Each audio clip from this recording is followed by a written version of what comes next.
Baik, terima kasih Bu Sonya. Bapak Ibu, kita mulai sesi tanya jawab. Saya rasa lebih baik langsung dulu ya, yang mau bertanya langsung. Silakan angkat tangan, nanti mic-nya akan di-unmute oleh panitia. Ada yang ingin bertanya? Silakan.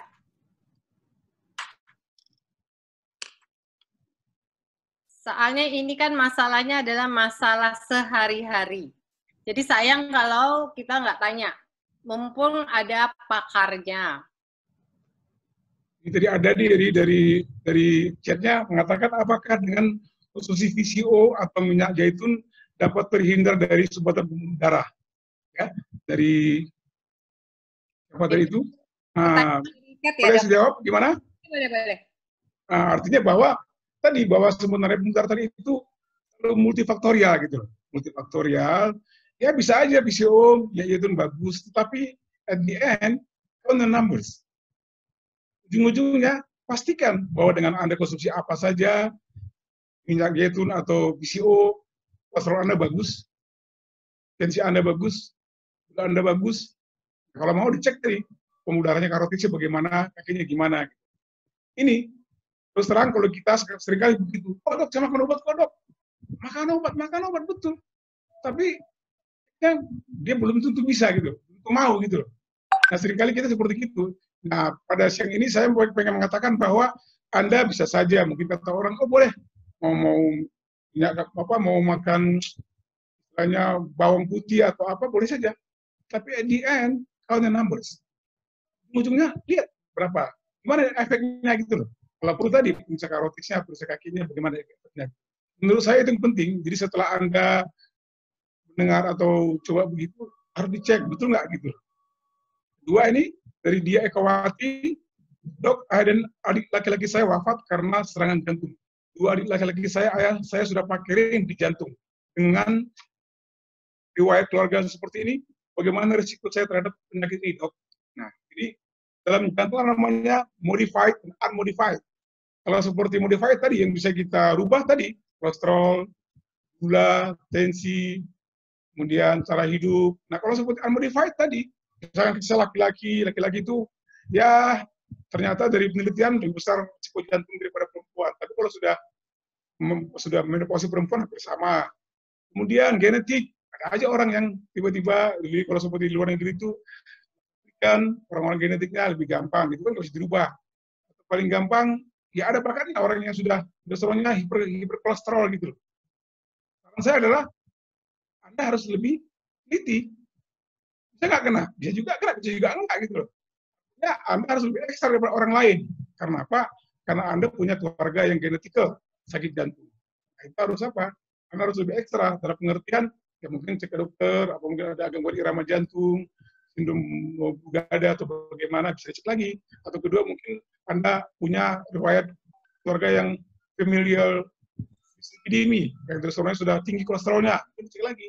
Sehingga nanti dokter bisa menyarankan apa yang pas buat Anda. Mungkin harus mungkin sekali 3 bulan, Anda harus sekali sebulan kontrolnya, biar lebih bagus tadi. Kawan sinar Marsha bagus, kolesterolnya Anda bagus, apa bagus. Ingat ya, bahwa jantung itu selalu multifaktorial. Must be something add. Ada satu hal lain gitu. Kolesterol, ya mungkin kalau Anda punya genetik, gampang kena. Darah tinggi kalau punya genetik, gampang kena gitu. Ini bukan satu faktor. Tapi mostly, kebanyakan kali adalah modified, yang bisa kita rubah. Apa itu? Kolesterol bisa kita rubah. Tensi bisa kita rubah. Dengan pola hidup, dengan makan obat. Gula bisa kita rubah seperti itu. Ya, seperti gini, dok, apakah kelebihan kolesterol bisa menyebabkan mati mendadak? Tadi sudah saya jelaskan bahwa kalau kolesterol itu tidak terkontrol, tadi menyumbat ya. Kalau serangan jantung ya bisa lah. Serangan jantung ya kalau kita bagus bisa selamat, kalau nggak bagus ya, kita nggak tahu lah. Walaupun sekarang ini sudah maju tuh, sudah maju mengenai bisa atur politik, bisa mengecerkan darah, bisa pasang ring, bisa bypass, tetapi orang selalu mengatakan prevention is the fighter. Lalu perjalanan lebih bagus. Kalau sudah kena kita nggak tahu tuh, bagaimana itu, bagaimana kejutannya. Kemudian apakah asam urat tinggi? Dokter Charles, boleh nggak? Ini udah banyak yang angkat tangan, jadi kita silakan. Langsung bertanya ya? Ya silakan. Oke. Silakan yang mau bertanya. Bu saya nanya. Ya, Saya silakan Pak. Ya. Nah, saya Edi, Pak. Oke, Pak. Ya. Selamat sore Pak Edi, selamat sore. Ya, gimana? Selamat sore. Jadi saya tahun 2006 pasang 2 ring. Oke, good. Saya lahir tahun 63, Pak ya, 1963. Ya. Terus tahun 2015 tambah 4 ring. Good. Tahun 2019 tambah lagi 2 ring. Berapa itu? Jadi udah cukup kaya ini ringnya. Ya, banyak itu, banyak tabungannya ya. tuh. Jadi pertanyaannya begini, Dok. Good. Jadi apa hubungan pertanyaannya apakah yang sudah di ring itu, daerah yang sudah di ring itu ya itu lebih terjamin ya daripada yang daerah yang belum di ring ya.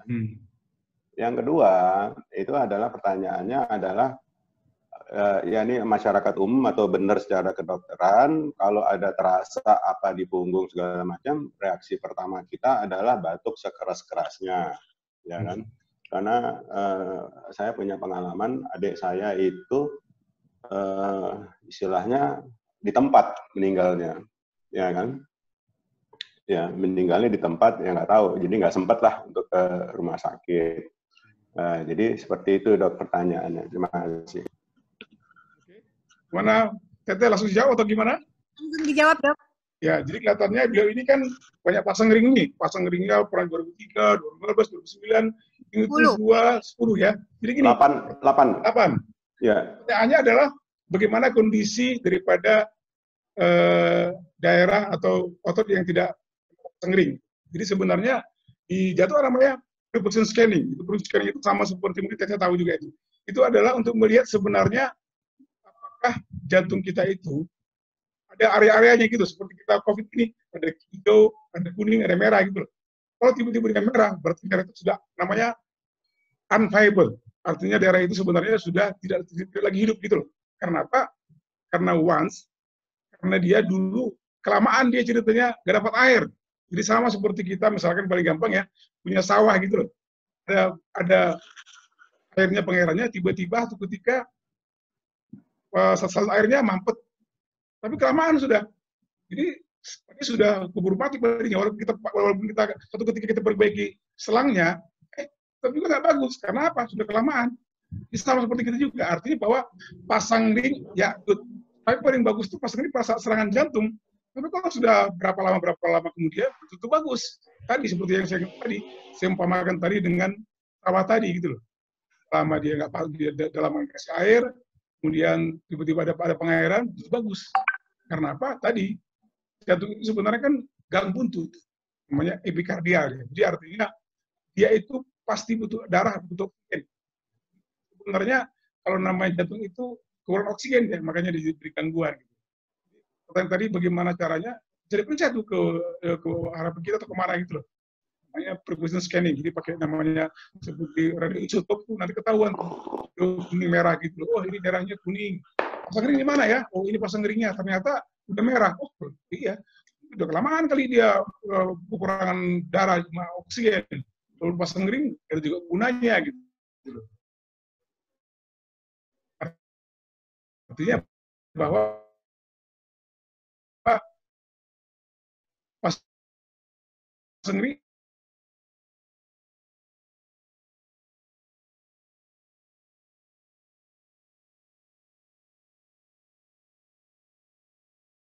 buah-buah masih tabel, tabel kan hidup, hijau masih bagus. Idealnya, sebelum pasang ring dicek dulu dia. Ini jantung ini dia viable nggak? Kalau sudah merah ya percuma gitu. Seperti tadi sawah tadi sudah lama nggak kena air, terus tiba-tiba ada pengawasan gimana? Mau dipasang nggak irigasi? Ya kalau sudah lama dia kena air sudah membatu begitu ya percuma juga lah. Sebenarnya begitu idealnya. Kemudian tadi mengenai batuk segala macam, dulu kan sering itu di WA atau hoax. Begini, sebenarnya pada orang dokter jantung itu kadang-kadang pada serangan jantung itu ada yang namanya bradikardi, jadinya lambat gitu. Ketahuan dari mana? Ketahuan dari monitornya gitu. Nah, kadang-kadang kita namanya itu kan berarti kan parasimpatis. Kita berusaha simpatis, kita usahakan batuk biar naik nadinya gitu. Tapi sebenarnya itu dalam konteks adalah diharapkan di rumah sakit, wah diketahuan nih. Tapi kalau seperti tiba-tiba ada serangan jantung kemudian batuk-batuk, itu konyol namanya. ya pasti mesti ke dokter lah biar tahu dia. Dan tadi kan seperti video awal tadi, kasih oksigen, ada namanya MONA itu, morfin, oksigen, kemudian nitrat, aspirin, sudah ada protokolnya itu loh. Tadi kan seperti video pertama, walaupun maaf tuh kurang ada suara, tapi itu menunjukkan kalau kasih oksigen, kasih obat, itu untuk menjawab seperti itu. Jadi yang penting apa sih? Pencegahan. Kedua, pencegahan tadi. Kalau tadi sudah tiba-tiba ada yang meninggal begitu ya, makanya kita lebih penting pencegahan sebenarnya. Ya, mudah-mudahan bisa menjawab Pak Edi. Semoga sehat terus. Baik, ada lagi yang mau bertanya langsung? Silakan.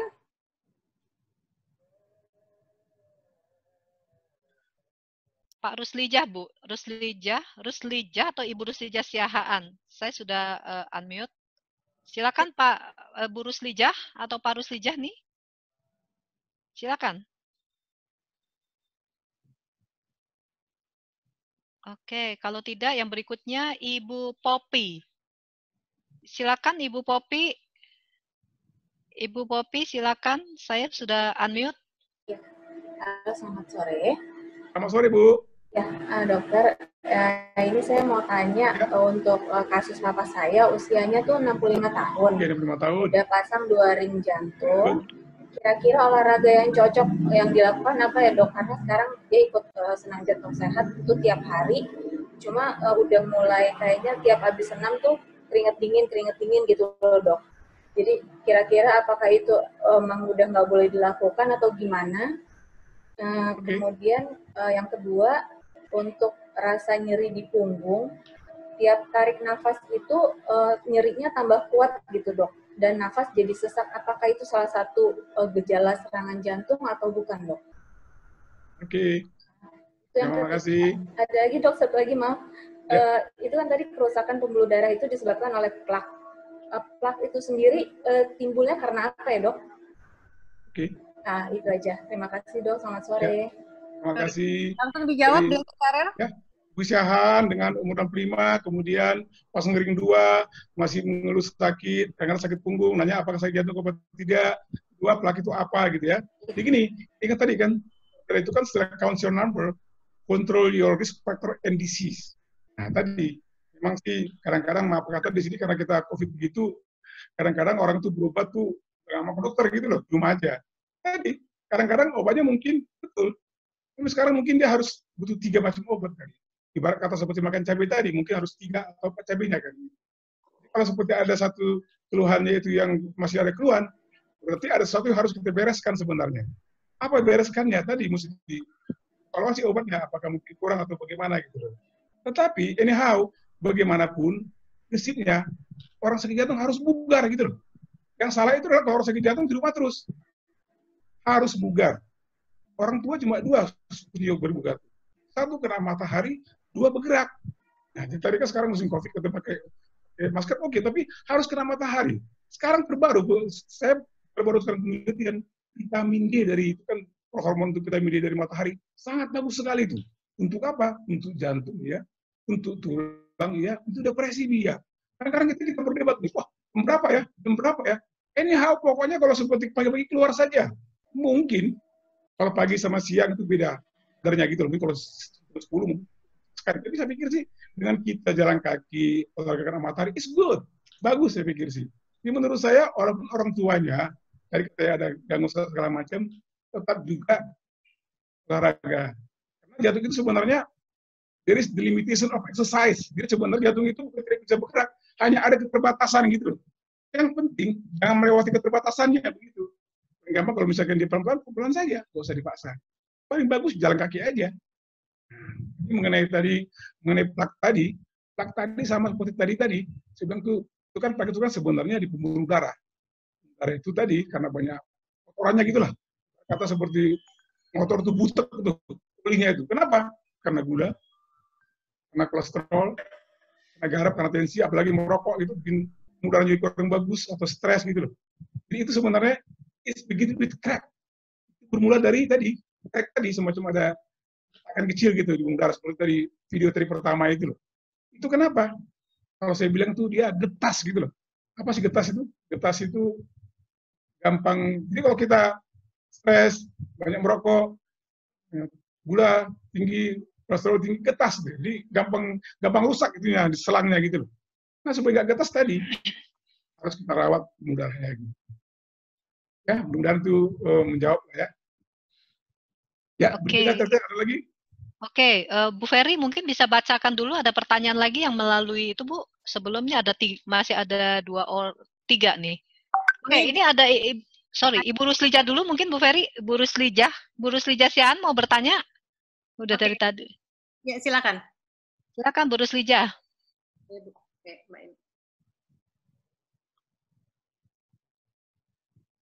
Bu Ruslijah, silakan Ibu Ruslijah kalau mau bertanya.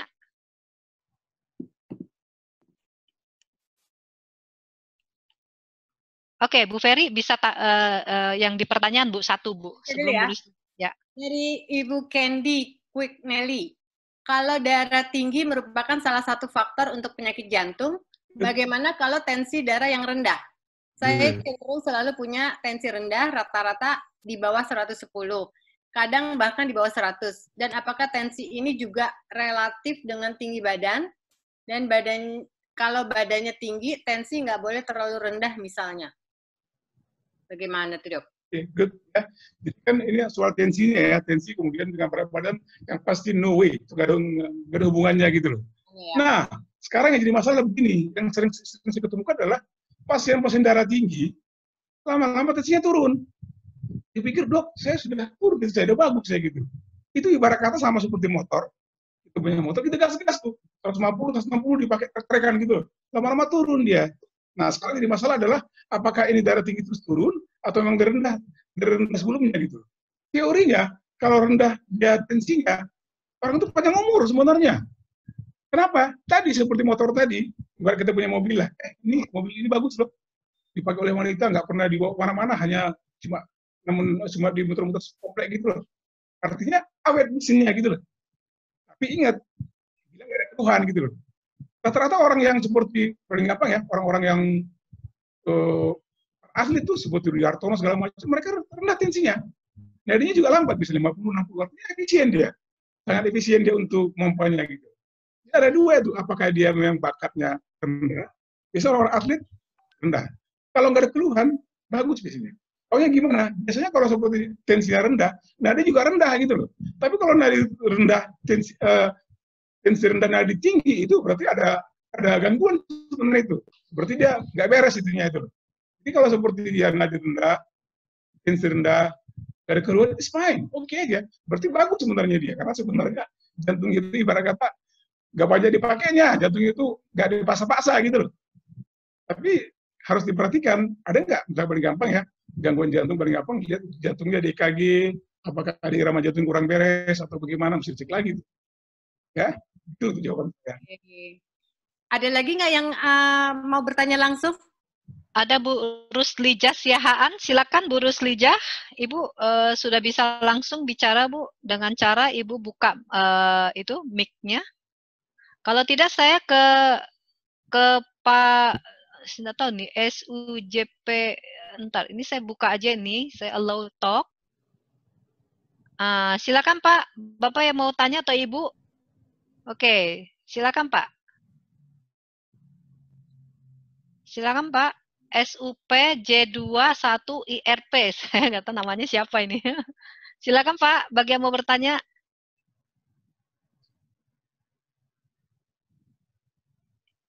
Silakan. Ya, sudah nih. Oke, silakan Pak, silakan. Yang mau bertanya silakan.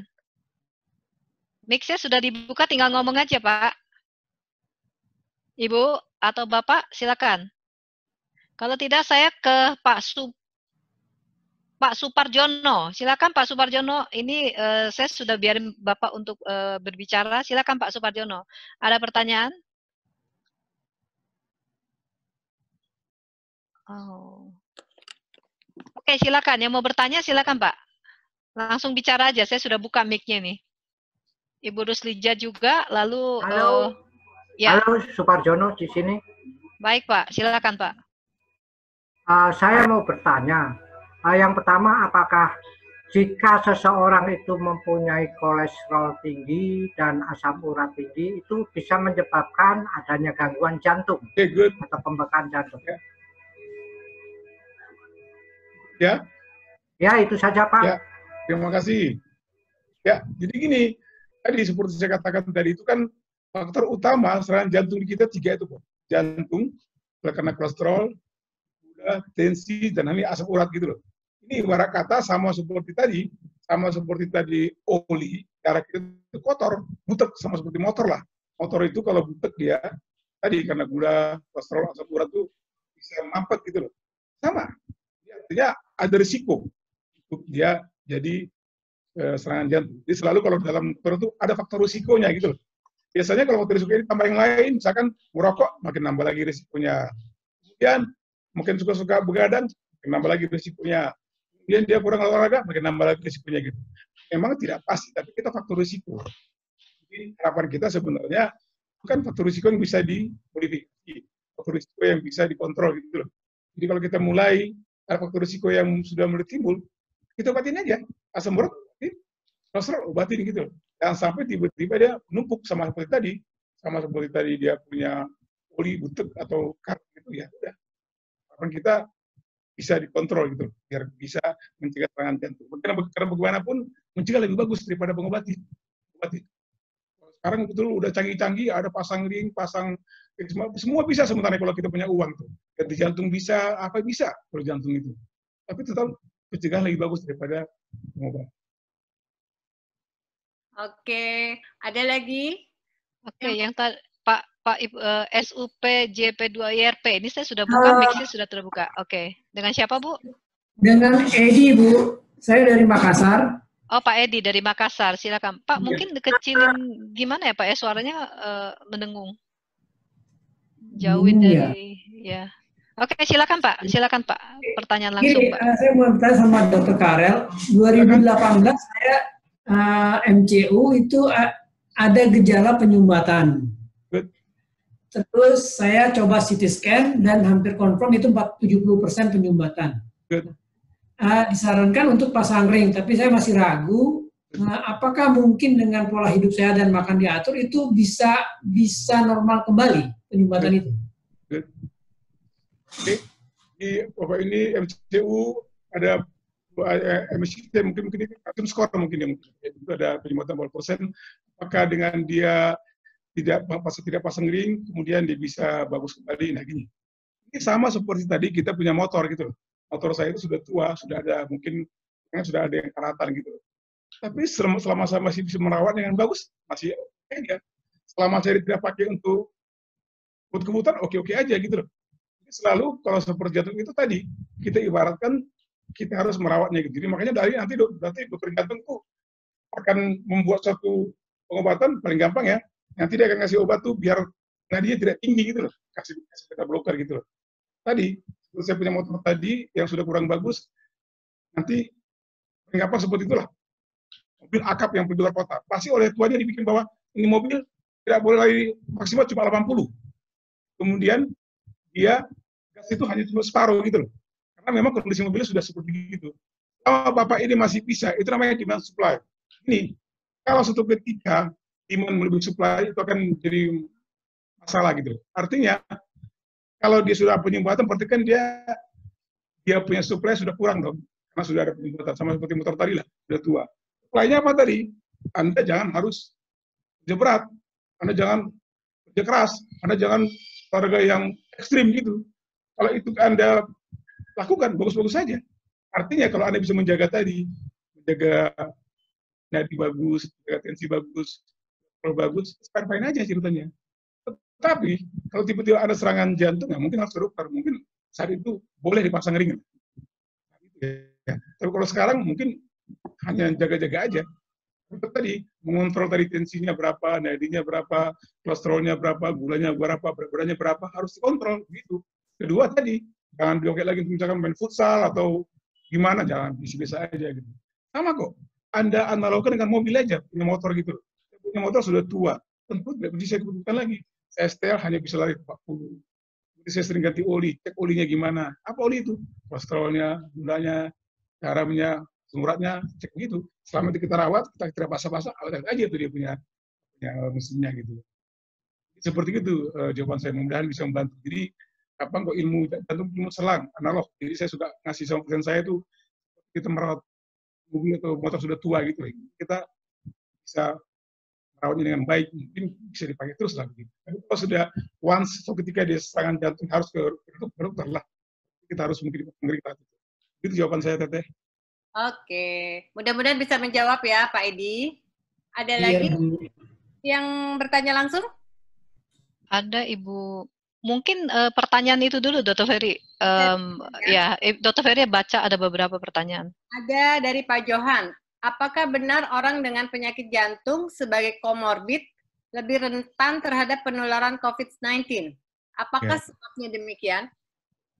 Ya, itu betul isu menarik tuh. Jadi artinya, seperti katakan tadi bahwa orang yang COVID itu, tadi saya lihat tuh di berita itu bahwa orang-orang Surabaya yang meninggal itu banyak penderita diabetes, hipertensi dan jantung. Nah dia tadi katakan tadi bahwa orang-orang seperti diabetes, jantung dan gemuk tadi itu sebenarnya punya S2 namanya. S2 itu seperti reseptor. Reseptor itu seperti lubang kunci gitu loh. Jadi dia banyak di mana-mana, ada di jantung ada, otak ada gitu. Jadi, kalau virus itu seperti anak kunci. Nah kalau seperti dia itu tiba-tiba masuk ke dalam kita, tubuh orang yang diabetes yang banyak itunya reseptor untuk virusnya, juga orang yang jantung, orang yang hipertensi, mereka cepat langsung shut down terus, semua kena langsung gitu. Jadi masalah adalah ini serba kurang beruntungnya orang-orang seperti begini kadang-kadang karena COVID begitu, malas ke dokter. Tadi seperti Ibu cerita tadi, dia sesak napas segala macam karena COVID itu nggak mau ke dokter gitu. Padahal dengan tidak ke dokter, dia itu kan berarti kambuh jantungnya, kambuh darah tingginya, kambuh gulanya. Dia akan lebih rentan lagi terhadap COVID. Nah, harus dipertimbangkan tuh. Artinya, walaupun Anda diabetes, jantung, darah tinggi, tanpa kena COVID, tapi jantung Anda harus bagus. Jadi harus bagus, kontrol harus bagus gitu loh. Karena dengan bagus begitu, COVID itu tidak menyerang Anda begitu. Jadi hal-hal begitu mesti diingat sebenarnya bahwa kita walaupun diabetes, jantung, darah tinggi itu tanpa kena COVID, bukan berarti bahwa kita itu tidak berobat, harus di rumah terus gitu loh. Kita harus terkontrol biar kita tidak kena COVID. Saya selalu sama pasien saya seperti itu, saya kasih penjelasan sama dia gitu. Jadi, suka dia, dok, saya hanya di rumah aja nih, kemana-mana. Oh, terus ya udah di rumah aja. Terus beli obat ke situ aja, ke apotek. Ya kalau nggak ada lengkap, ya udah beli 1-2 gitu loh. Nggak bisa, harus pas obatnya itu. Karena tadi, kalau tiba-tiba anak makan cabai, ada 3 cabai, anak makan 1 cabai, percuma aja. Walaupun kata orang makan cabai, tapi nggak bisa. Nah, itu kan prosesnya gitu. Jadi memang kalau jantung itu serang, bisa 3, 4, 5 macam obatnya itu, tidak 1 gitu loh. Tapi yang penting jangan sampai kurang. Itu yang setiap pengalaman saya di praktik, itu yang sering ada masalah gitu. Intinya, betul, orang diabetes, darah tinggi, jantung kena COVID. Justru kalau Anda biar nggak kena COVID, harus bagus. Intinya bagus, jantungnya bagus, diabetesnya begitu. Oke, jadi kayak makan buah si malakama ya, Dok ya? Betul, ya. Oke. Kemudian ada lagi nggak Bu Sonia yang bertanya langsung? Kalau belum, saya bacakan lagi ya, Dok. Ya, silakan, Dok. Dari Pak Manik, saya mau nanya bagaimana dengan obat-obat herbal di medsos yang katanya bisa membersihkan pembuluh darah. Apakah memang bisa disembuhkan seperti itu? Terkait metode cuci otak Dr. Terawan, apa bisa juga membersihkan semua pembuluh darah? Silakan, Dokter. Ya begini, saya selalu, ya kata tadi kan, jamu oke. Karena jamu itu sebenarnya safety is oke. Kita itu sudah lama makan jamu kok. Dari dulu kita sudah makan jamu, tidak ada yang ada gangguan hal yang lain gitu. Tapi saya selalu katakan, bila Anda jamu oke, tadi VCO oke, minyak ini oke, Anda harus cek lagi ulang ceritanya. Betul nggak cerita tadi? Karena cek vaskulernya, cek karotisnya, bagaimana gitu loh. Betul nggak sebenarnya gitu loh. Artinya, kalau Anda minum jamu oke saja. Tapi tetap juga cek gimana kolesterolnya, gimana gulanya, gimana tensinya. Terus kalau mau ya cek pembuluh darahnya mulai dari pemeriksaan dari leher gitu loh. Menurut saya sih, saya senang, saya termasuk yang penggemar jamu sih. Menurut saya jamu sih oke. Tetapi jangan sampai ya minum jamu aja. Terus yang lain nggak, kuliahnya ada darah tinggi, nggak mau, jamu aja. Kolesterol nggak mau, jamu aja gitu loh. Jamu itu sebagai suplemen sebenarnya. Kalau sehat aja oke. Tapi kalau sekali Anda punya kolesterol, punya gula, punya tensi, harus juga dibarengi dengan obat yang modern gitu. Kalau seperti waktu saya pergi ke Cina, begitu di Cina, begitu kok di Cina mereka itu selalu menggabungkan antara obat TCM, traditional Chinese medicine, dengan obat yang gitu. Selalu begitu modelnya. Tapi yang saya katakan harus cek ulang, betul nggak bagus? Betul nggak bagus tensinya begitu? Jadi jamu sih oke. Tetapi kalau Anda punya kolesterol minum jamu, aja. Tapi cek lagi kolesterolnya. Yang saya kurang sependapat kalau dia tiba-tiba merasa yakin aja, saya minum jamu terus nggak mau kemana-mana, nggak mau minum obat lain gitu loh.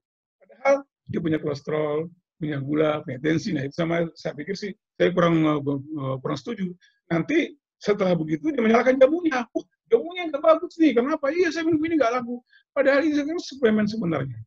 Jadi ini kalau jamu itu sama seperti oksidan, perawatan sebenarnya, perawatan itu. Jadi long time. Jadi sebenarnya jamu itu teorinya minum orang sehat sebenarnya, biar terbugar gitu. Tapi kalau orang tiba-tiba sakit, no way, harus juga akan obat lah. Begitu kalau menurut pendapat saya sih.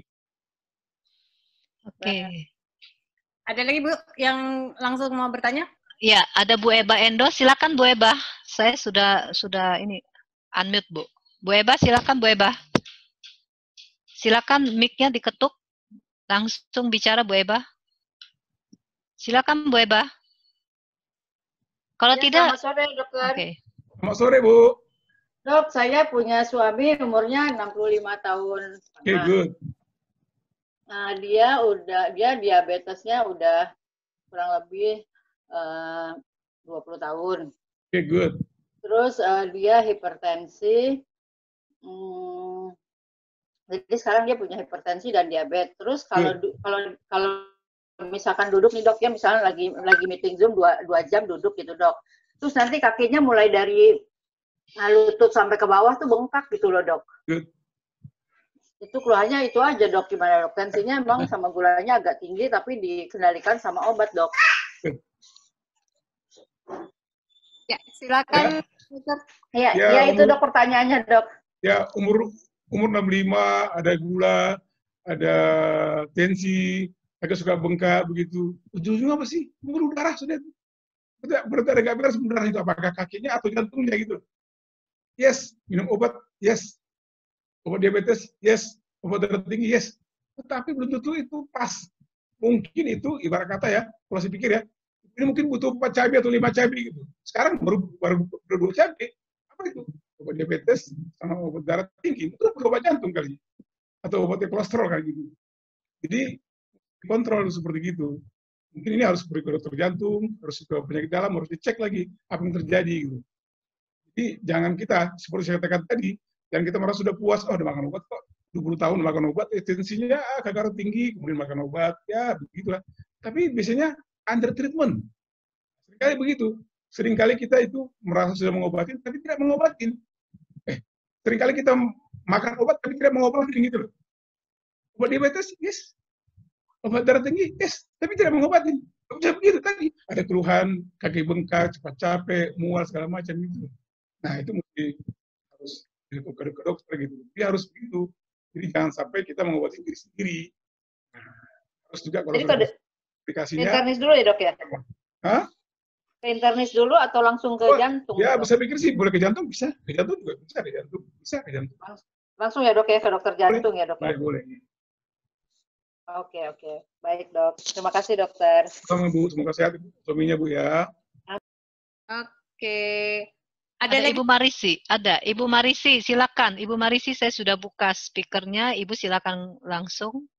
Mix-nya saya sudah buka. Silakan bertanya Ibu Marisi. Silakan Ibu Marisi.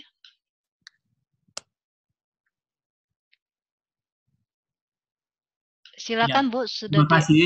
Oh, Pak Marisi, mohon maaf. Saya Marisi. Selamat siang, dokter. Selamat siang. Nah, tadi saya udah telepon dokter, kebetulan mungkin sibuk ya. Jadi Ada yang mau saya tanya ini. Silakan Pak Marisi. Ada saudara saya diprediksi atau diponis penyakit jantung. Good.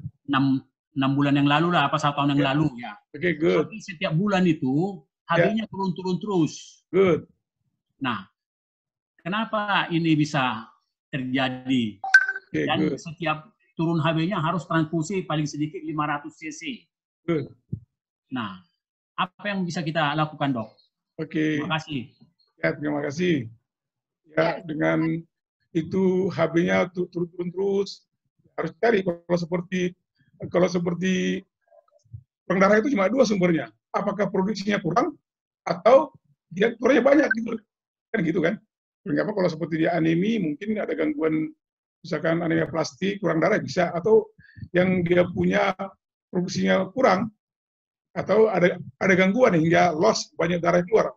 Paling gampang apa? Ya tadi, kalau seperti yang produksi kurang, paling gampang orang yang gangguan ginjal pas kurang darah gitu, transfusi darah. Atau kedua, dia punya sakit mah kali, mah yang mungkin dia ada perdarahan, tapi rasa-rasanya kalau seperti gini sih bukan biasa itu. Ya ada penyakit yang lebih berat lagi yang harus dievaluasi. Mesti cek dulu ke dokter internis, cek semua apakah ginjalnya ada gangguan apa tidak, kemudian dicek darahnya apakah mungkin ada gangguan dari sumber tulangnya ada gangguan hingga dia tidak bisa produksi darah. Nah kalau gini case-nya ini memang agak harus lebih lanjut lah, karena sebenarnya kita hanya tahu darah habis turun dan transfusi, tapi kita harus lebih tahu sebenarnya apa sumbernya gitu. Dan Pak Marisi bisa. Oke, bisa menjawab Pak Marisi? Ya. Ada lagi Bu? Ada. Tadi Pak Saiful Said, silakan Pak. Pak Saiful Said, saya sudah unmute Bapak, silakan langsung berbicara dengan dokter. Selamat sore Dok.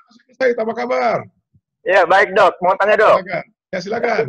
Tadi di awal dokter katakan serangan jantung penyebabnya salah satunya adalah bermain tenis. Saya kebetulan bermain tenis Dok.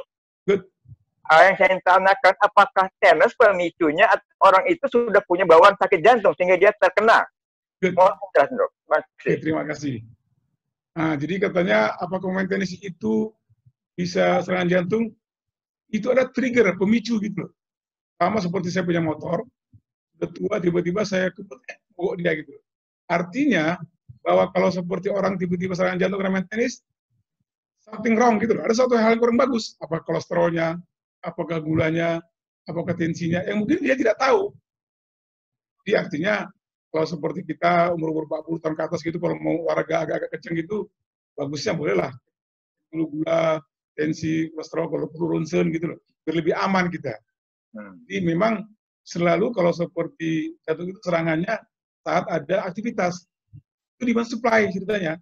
Tiba-tiba dia harus olahraga kenceng, butuh oksigennya banyak, satu mampet lagi. Jadi ibarat kata seperti motor tuh. Tiba-tiba motor saya itu sudah tua, saya kencengnya berebut ya. Kenapa berebut? Karena waktu kencang dia motor itu dia butuh banyak oksigen, ternyata selangnya sudah karatan, jadi nggak bisa antara supply-nya, antara oksigen, antara darah yang masuk itu nggak bisa lancar karena ada penyumbatan, sedangkan dia masih kerja keras gitu. Jadi jantung itu gampang kok, demand, it's about demand supply kok.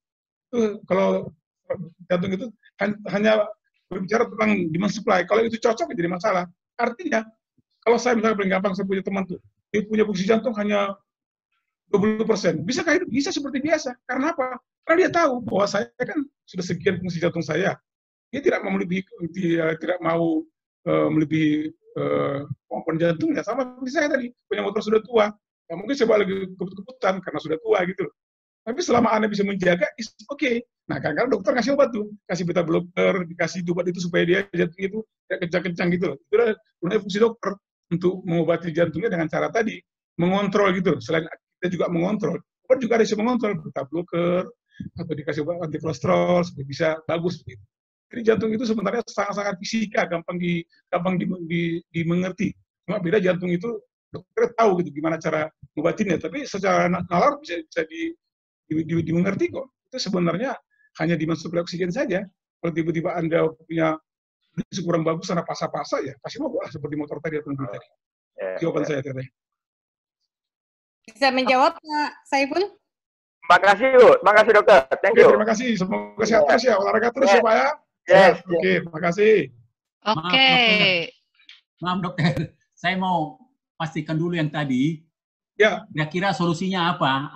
Apa yang bisa kita perbuat gitu biar HB-nya bisa naik gitu loh. Ya. Oke. Jadi kalau di samping transfusi darah. Oke. Jadi sebenarnya untuk Pak Marisi, yang penting dicek ke dokter apa sumbernya gitu loh.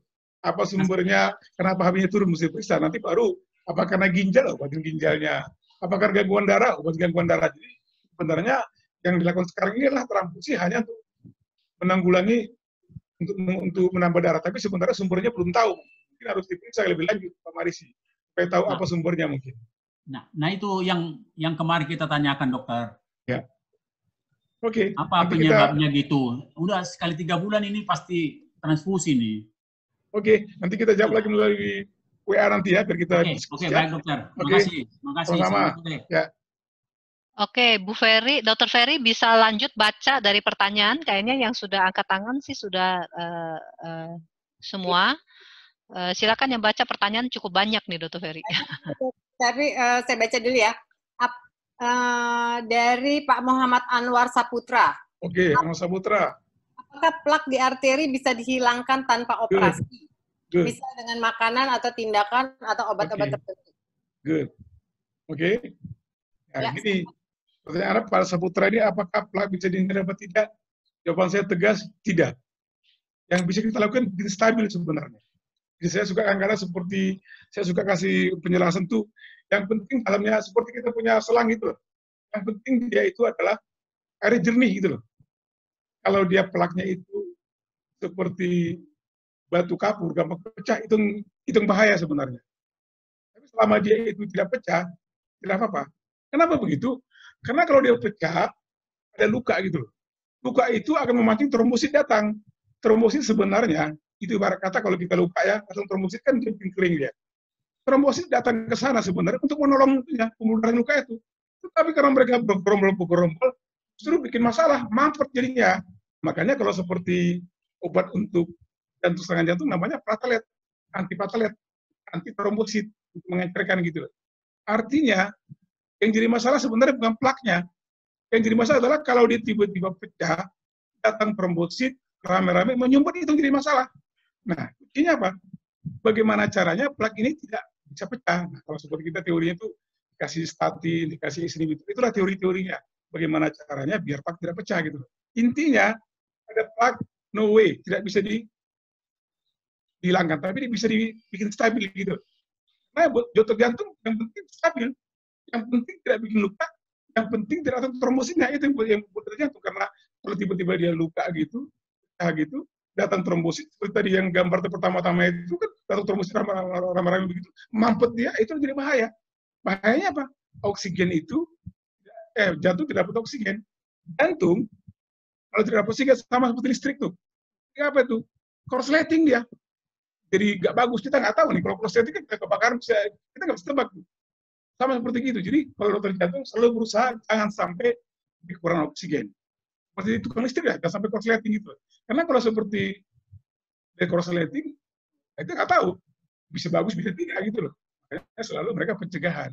Jawabannya, ya, itu tidak mungkin kita hilangkan, tapi kita bisa bikin keras, bisa bikin tadi, ibarat kata sungai gitu kan, dia kan sungai itu kan ada batu kapurnya. Yang penting jadi batu cadas gitu loh, berjernih airnya. Kalau seperti dia batu kapur, bikin jadi masalah. Nah, kalau dia batu cadas kan bersih. Nah, itu teori macam-macam tadi, pakai antioksidan, pakai namanya statin, pakai inhibitor, whatever seperti itulah. Jantung begitu, dokter jantung akan memberikan obat tadi. Makanya kadang-kadang obat jantung itu banyak. Kok banyak dok? Tadi karena obat kolesterol. Pada pasien sudah lama, obat statin itu bukan lagi untuk turun kolesterol, tapi bikin stabil itunya, bikin stabil plaknya biar nggak pecah. Terus seperti inhibitor obat jantung darah tinggi itu bukan obat darah tinggi, obat jantung gitu. Nah, seringkali obat jantung sama obat darah tinggi itu hampir sama. Dan ingat ya, kalau jantung makin parah, makin turun tensinya. Makin turun tensinya, dokter ngasih obat darah tinggi. Oh, ini kok darah tinggi, dokter saya kan bukan darah tinggi. Kok tiba-tiba darah tinggi, itu sering dari COVID gitu. Padahal dia sekarang ini butuh obat jantung yang sama dengan obat darah tinggi gitu. Nah, itu seringkali jadi masalah begitu. Beberapa yang mungkin ya kita pengalaman praktik lah seperti itu, pengalaman kita di lapangan kadang-kadang pasien tidak tahu gitu. Ya, silakan Teteh, ada lagi yang mau tanyakan? Ya. Udah? Apa lagi? Oke, ini Dok ada lagi. Apakah kemudian kolesterol bisa menyebabkan mati mendadak? Ya, kalau jantung itu ya, kalau dia mampet ya, gini, jantung, kalau serangan jantung ada dua ya. Ini juga sebagian. Tadi, misalkan sebagian tadi kan nyeri dada. Nyeri dada sebenarnya mengatakan ada warning ke tubuh kita. Oh, jantung itu kurang oksigen. Itu sebenarnya bagus ya. Tetapi kalau tiba-tiba itu mampet total, terus serangan jantung mendadak itu bahaya lah. Tadi seperti namanya tadi korsleting. Makanya kalau kita lihat di TV itu kan, kalau seperti jantung kan tiba-tiba ada hilang gitu, seperti gitu ya. Jadi intinya apa? Kalau kolesterol itu tiba-tiba serangan jantung, kita nggak tahu tuh gimana kelanjutannya gitu. Sangat berbahaya karena kita tidak bisa prediksi. Makanya yang pertama sih pencegahan. Nomor 2 pencegahan. Nomor 3 pencegahan juga sebenarnya. Tadi hal yang bisa kontrol numbers, hal yang bisa Anda kontrol, tensinya ke, kolesterolnya ke, gulanya ke, asam uratnya gitu loh. Tapi kalau tiba-tiba Anda hanya berpikir sebentar orang saya nggak apa-apa kok gitu kan, itu namanya bermain api lah. Kalau kita tiba-tiba yang mampet serangan jantung kita nggak tahu lah. Bisa juga yang bagus kalau mungkin penyempatannya nggak banyak, kalau tiba-tiba bahaya kalau penyempatannya di pembuluh utama gitu kan, bahaya gitu. Karena kita kan ada jantung kiri sama jantung kanan, kalau di sebelah kiri bahaya karena kita untuk pompa gitu. Kalau kena ya kira pembuluh darah yang kecil, ya mungkin dia selamat gitu. Jadi kita nggak tahu tuh di mana jembatannya gitu. Makanya kadang-kadang kenapa seseorang itu bisa selamat bisa enggak, tergantung kondisinya.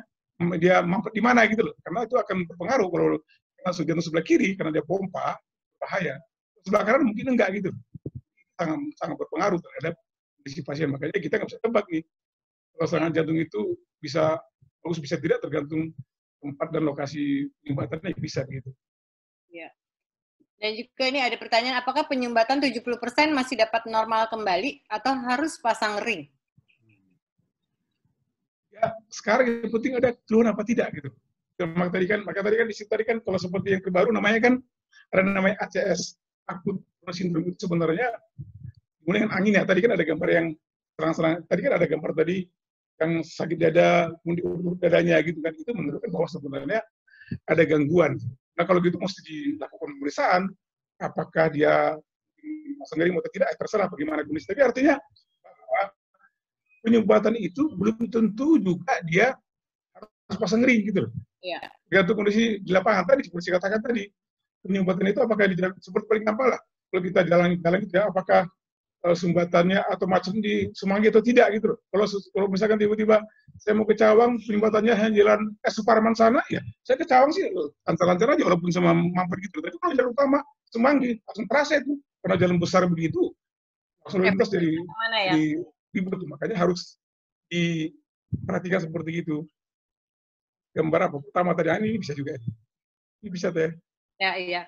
Ya ini kan sebenarnya tergantung di mana sumbatannya gitu loh. Berapa persen sumbatannya, atau mungkin yang sebelumnya ada gambar jantung sebelum ini. Lagi terus lagi terus lagi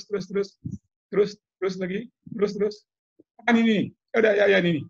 Yang tadi gambar jantung tadi. Betul ini kan ada sumbatan yang masih bagus, ada yang masih sebagian, ada yang total gitu. Yang kedua, ini betul. Tapi kedua juga tergantung gimana sumbatannya, apakah di jalan utama atau jalan yang kan jalan itu kan yang utama 3, tapi ada juga cabang-cabangnya, ada cabang kiri, cabang kanan juga ada juga bercabang-cabang ya. Jadi kadang-kadang tergantung cabang mana di sumbatannya. Kalau di paling utama sebelah kiri ya itu bahaya karena dia pompa sebelah kiri gitu. Artinya bahwa sumbatan 10% jelas berbahaya, tapi berbahaya mana tergantung posisi di mana sumbatannya. Kalau dia sebelah kiri berbahaya. Nanti bisa dicek tuh. Nanti bisa kadang-kadang dari rekaman jantung kita tahu nih, oh daerah sini nih bahaya nih. Kalau gitu ini harus lebih perhatian gitu. Oh kalau ini lebih aman nih. Jadi tetap juga seperti katakan tadi, udara jantung itu kan macam-macam nih. Ada berapa nih? Apakah di sini sumbatannya atau di sini atau di sini? Ya, kalau di sini sih ya. Ada juga pengaruhnya lah. Nah kalau di sini beda juga di sini beda lagi dia.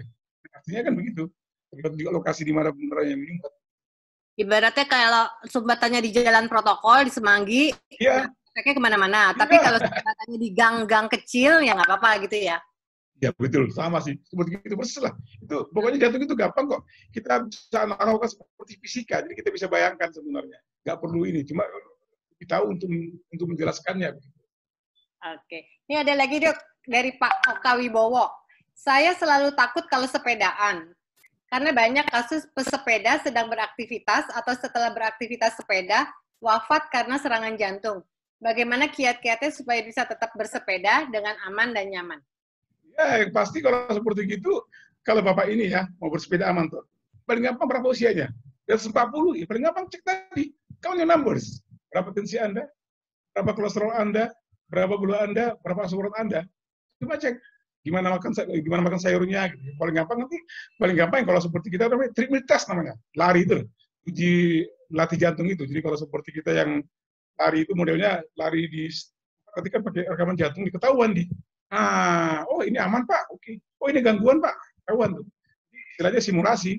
Sebelum Anda Bapak ini juga bersepeda bisa aja mungkin ke dokter minta uji tes, namanya uji latih jantung, treadmill test gitu, yang lari di tempat itu, yang nanti kan dicek jantungnya gimana iramanya, itu bisa. Paling gampang seperti itu. Kalau katanya aman ya udah. Bersepeda, artinya yang bersepeda itu tiba-tiba kenapa ya mungkin karena dia ada jantung, ada apa-apa gitu loh, yang belum sama pada setiap orang.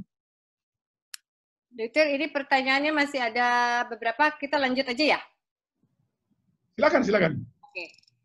Mau tanya lagi nih dari Ibu Eni. Ya.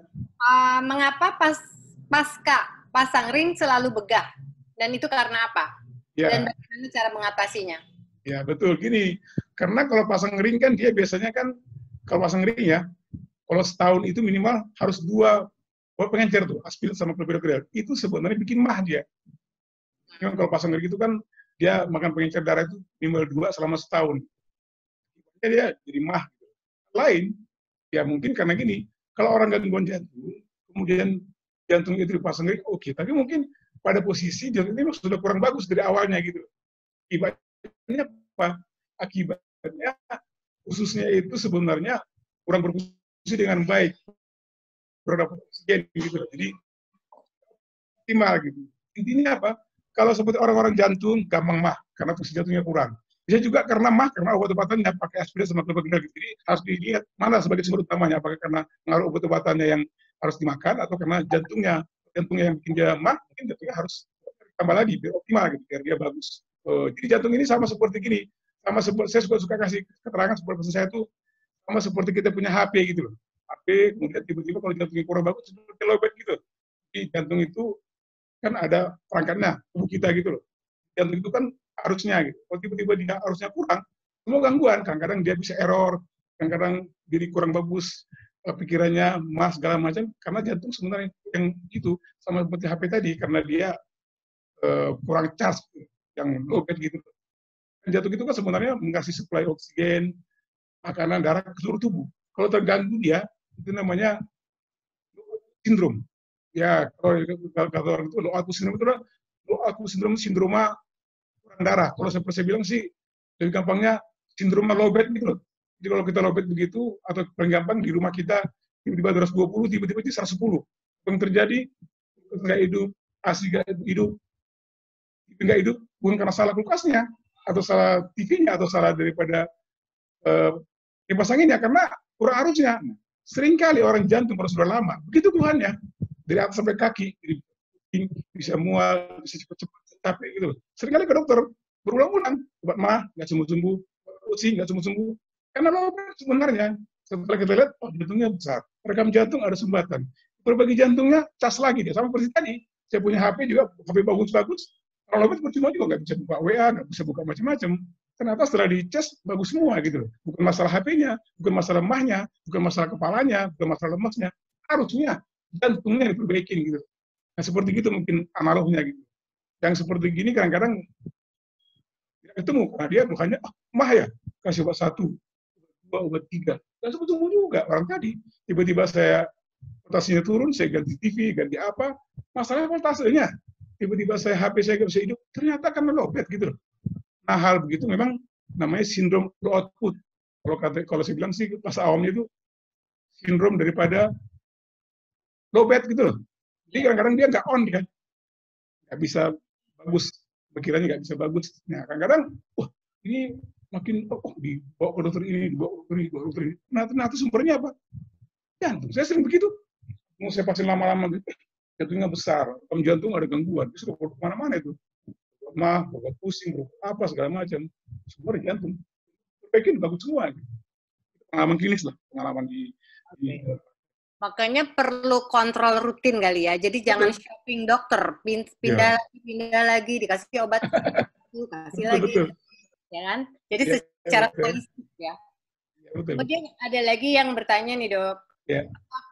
Saya dari Ibu Eni Rohaini. Faktor risiko saya adalah kolesterol 240, asam uratnya 7,6, usia 58, tekanan darah dan gula dalam batas normal.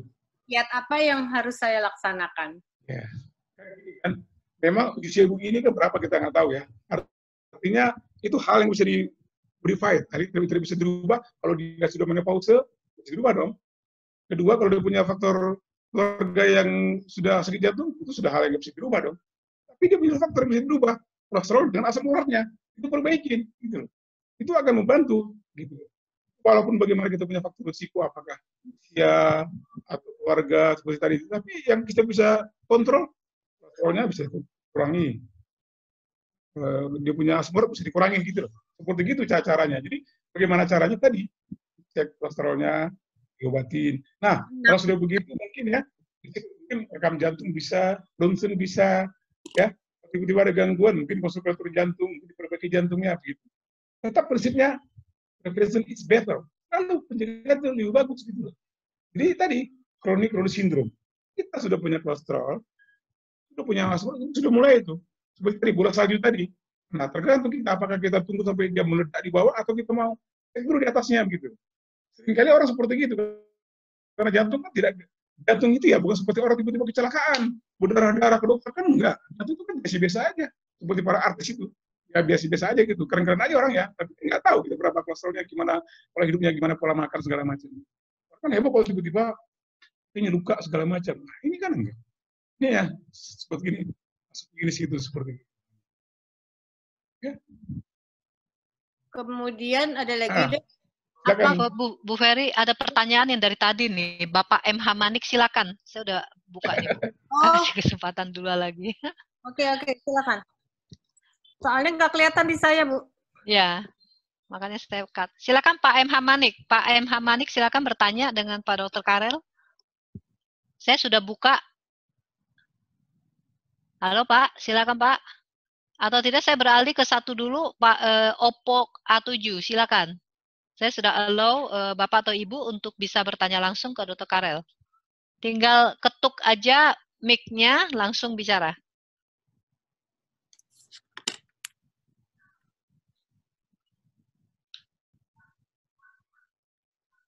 Silakan. Atau Pak Denu, silakan Pak Denu. Saya juga sudah buka mix-nya Pak. Silakan Pak Denu kalau mau bertanya langsung kepada Dr. Karel. Pak Denu Pahlawardi. Silakan Pak Denu.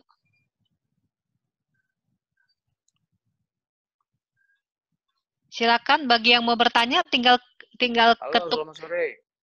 Selamat sore Pak, selamat sore. Halo, selamat sore. Iya, langsung Pak. Langsung pertanyaannya Pak. Ini kayak sinyalnya putus ini, Bu.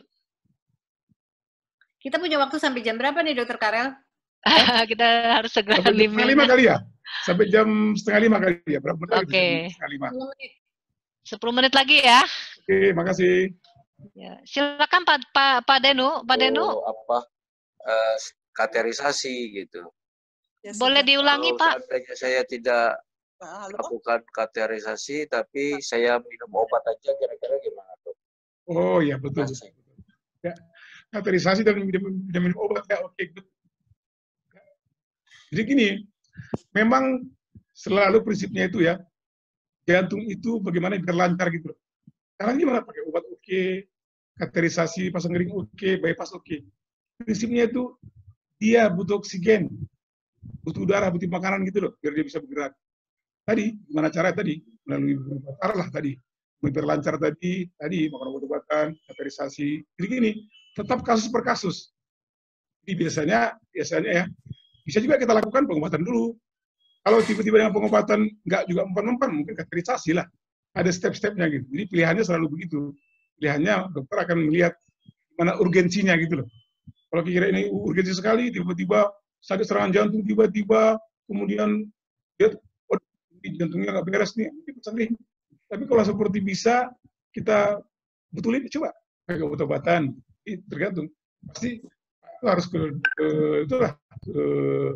jantung. Tapi selalu tadi modified count number, selalu tadi kontrol gula darah, kontrol tensi, kontrol gula gitu, harus begitu. Kenapa? Seringkali orang begini. Saya ada DM juga dok, saya lupa tadi. Dari ya. DM. Nah, jadi artinya bahwa itu seringkali biasanya diabetesnya itu. Nah, tadi diabetesnya itu kadang-kadang seringkali orang sudah merasa makan obat, tapi makan obat. Tahu gimana? Tadi periksa HbA1c-nya. Biasanya kan bagus tuh di bawah 7, ini mungkin 10, 11. Itu artinya bahwa sebenarnya kebanyakan mostly selama 3 bulan tuh memang gulanya turun-naik, tapi kebanyakan tinggi. Kenapa sekarang bagus tanggal 3 dok, besok tinggi tanggal 4 gitu. Dia kadang-kadang dia ke dokter, dia gula bagus. Kenapa? Sengaja puasa dia, biar bagus gitu loh. Habis itu makan lagi, tapi nggak bisa.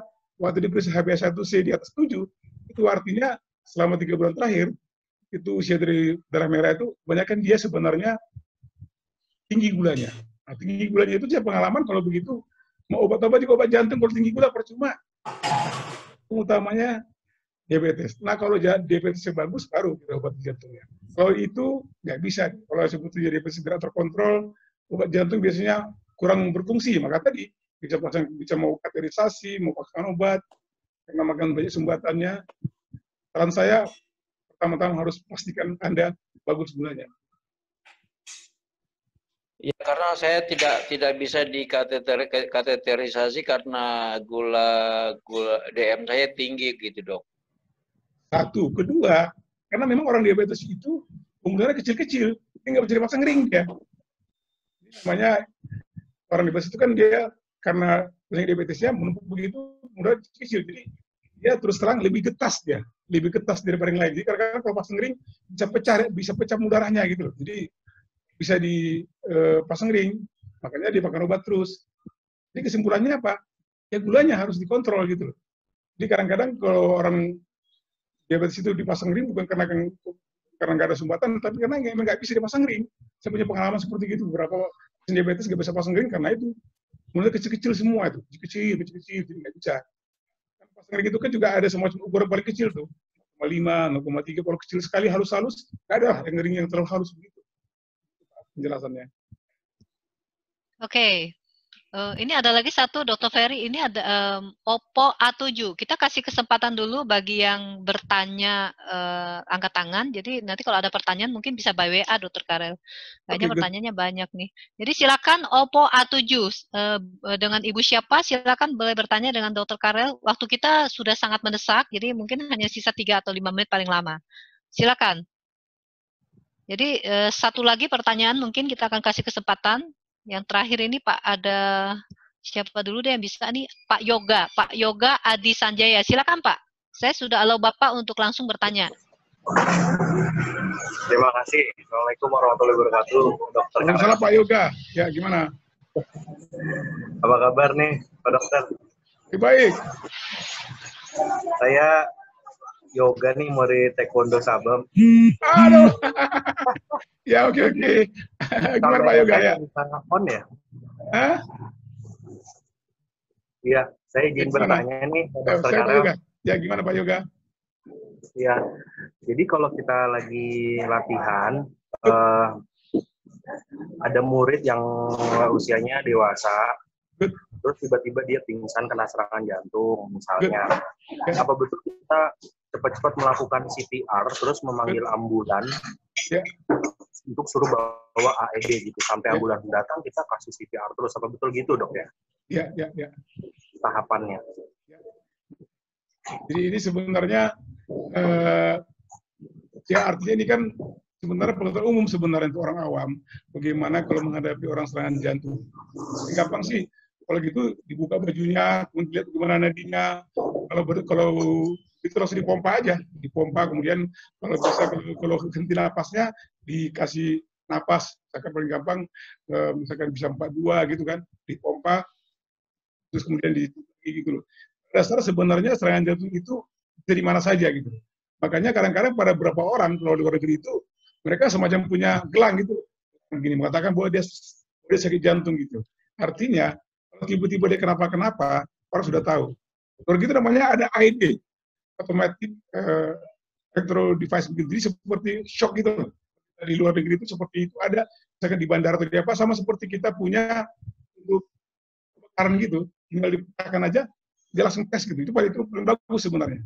Kalau di ruang publik punya seperti gitu memang. Kalau begitu, kalau tiba-tiba serangan jantung, tiba-tiba tapi kalau seperti yang kejadian memang di luar gitu, memang kadang-kadang harus dilatih. Kalau biasanya kalau di luar negeri mereka itu ada semacam, misalkan hari jantung dunia, mereka akan melatih berapa orang PR gitu, melatih orang-orang awam untuk cara mendorong orang sakit jantung. Seperti itu sih. Memang sih itu butuh juga semacam keterampilan khusus sebenarnya itu.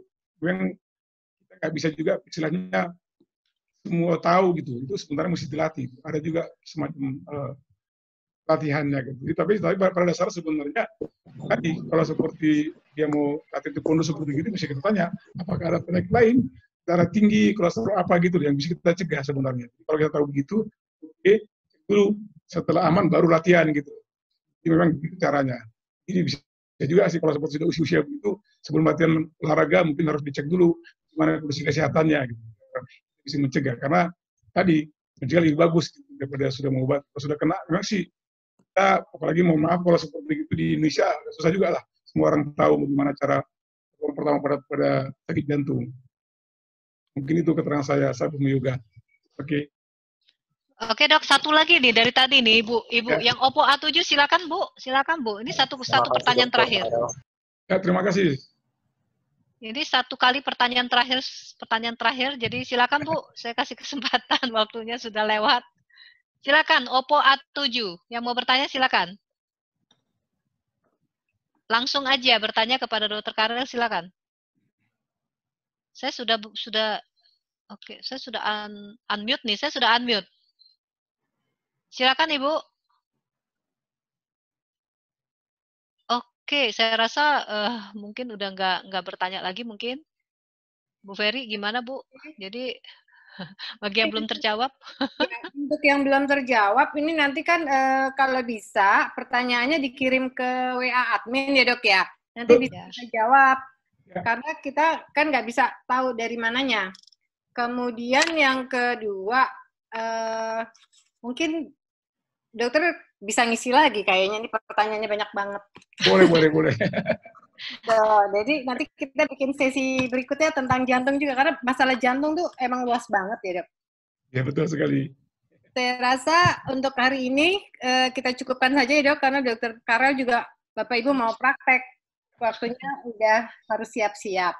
Terima kasih. Kesimpulan kali ya dok, proses penyakit jantung ini kan tidak tiba-tiba. Terutama nih yang mesti hati-hati nih generasi rebahan.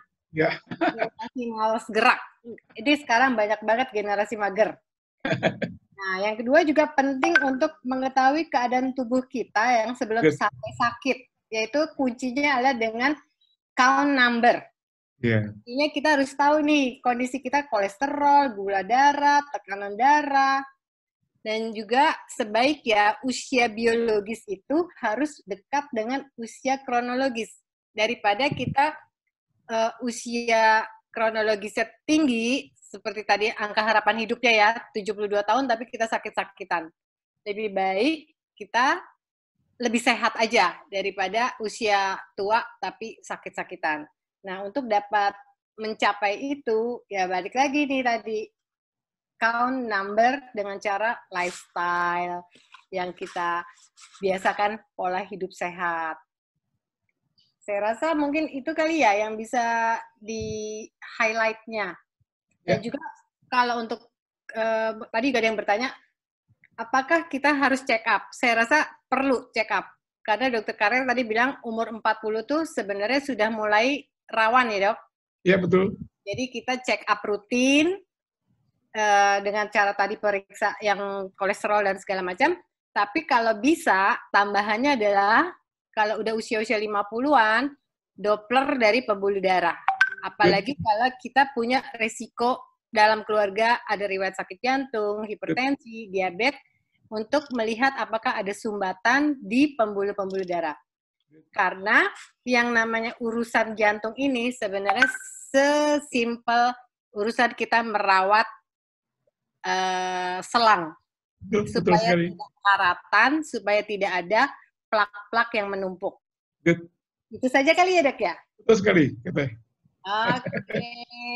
Baik, Bapak dan Ibu, terima kasih sudah hadir pada acara Zoom meeting kami dari Morris Community. Mudah-mudahan bermanfaat, dan saya sangat berterima kasih buat Dr. Karel yang sudah mau meluangkan waktunya dan memberikan ilmunya kepada kita semua, ilmu yang sangat-sangat berguna. Dan jangan lupa, kita juga masih ada beberapa acara-acara yang tadi sudah disebutkan oleh Bu Sonya, mungkin itu juga bisa menambah wawasan pengetahuan kita. Oke, saya mengucapkan terima kasih. Assalamualaikum warahmatullahi wabarakatuh. Waalaikumsalam. Oke, terima kasih banyak Dr. Karel. Sampai terima ketemu kasih ya. Sonya, Tete, dan juga partisipan. Terima kasih. Itu jadi banyak belajar kok saya jadinya. Banyak belajar dari teman-teman di sini, bukan cuma ini. Saling belajar kok ya. Terima kasih. Sampai jumpa lagi. Sampai jumpa. Buat para partisipan yang berniat untuk ikut talk show Stop si Biang Kerok, apa saja sumber antioksidan dan bagaimana antioksidan itu bisa memelihara pembuluh-pembuluh darah, silakan ke WA admin 0813 100 60939 ya, dan Bapak dan Ibu silakan pilih jamnya ya. Oke, itu saja, sampai ketemu, semoga bermanfaat. Kalau Biang Kerok itu Benjamin. Ya, Benjamin. Oke, sampai ketemu. Sama-sama.